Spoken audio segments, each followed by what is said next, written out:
Images of a young man seemingly full of contradictions, as a boy happily posing with his younger sister, and this high school yearbook picture with a chilling quote, "My name causes national security alerts. What does yours do?" Back then, he was known as a funny kid, witty, well-liked.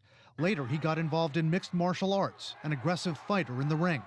Contradictions, but few clues as to why Mohammed Yusuf Abdulaziz would target 2 military sites and kill 4 Marines.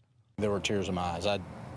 He was one of the nicest kids that we trained there. His martial arts coaches, along with his high school wrestling coach and several friends, have spoken to CNN. They describe Abdulaziz as hardworking, jovial, with a great sense of humor. He was always very polite, very kind, and he was humble when he was in high school.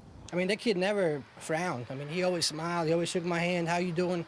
I never heard him cuss. Friends say he came from a seemingly happy, well-adjusted family.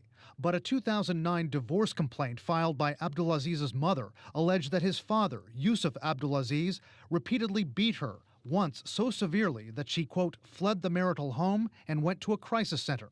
The complaint says the father was occasionally physically and verbally abusive toward their 5 children. The divorce case was dismissed. The couple is believed to still be married. Abdulaziz and his family are said to be devout, but not radical. One coach said he'd often interrupt practice to pray.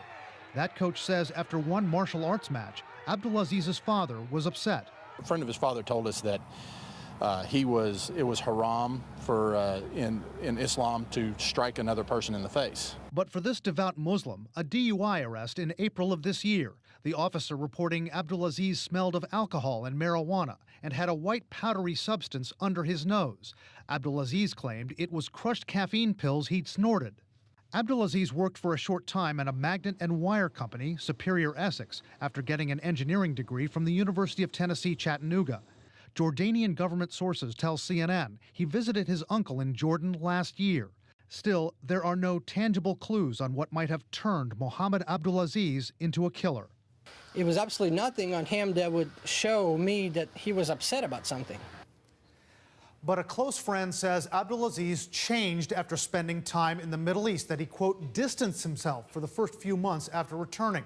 That friend, Abdul Razak Brizada, told CNN's investigative unit that after that trip, Abdulaziz never got close to him like he'd been before. And he said, quote, "I'm sure he had something that happened to him overseas." Wolf, that trip to Jordan last year is a key focus for investigators.